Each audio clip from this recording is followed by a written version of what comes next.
અંકલેશ્વર જીઆઈડીસીની Amit industries Bharat petrol pump ખાતે 26મી જાન્યુઆરી ગણતંત્ર દિન નિમિત્તે 1001 જેટલા તુલસીના છોડનું વિતરણ કરવામાં આવ્યું। વાતાવરણમાં ઓક્સિજન જળવાઈ રહે તે માટે અંકલેશ્વર જીઆઈડીસીની Amit industries Bharat petrol pump ખાતે 26મી જાન્યુઆરી ગણતંત્ર દિન નિમિત્તે 1001 જેટલા તુલસીના છોડનું વિતરણ કરવામાં આવ્યું હતું, જેમાં વાહન ચાલકોને તુલસીના છોડ આપવામાં આવ્યા હતા। આ કાર્યક્રમમાં પેટ્રોલ પંપના માલિક અનુરાગ પાંડે, સુમિત પાંડે અને આરએફઓ ડીવી ડામોર તેમજ સંતોષ પ્રધાન, દેવેન્દ્ર શુક્લા ઉપસ્થિત રહ્યા હતા।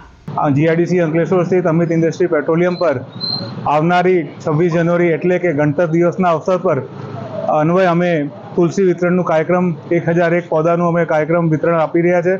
આ તુલસીના રોપા વિતરણ કરવાનું એક લક્ષ્ય એ છે કે ભાઈ દરેક ઘરમાં, દરેક પરિવારમાં તુલસીનો પેડ જો છે એ લગાવશે અને વાતાવરણનું જે શુદ્ધિકરણ થશે અને એક ગો ગ્રીનનો અમે એક મેસેજ આપી રહ્યા છે।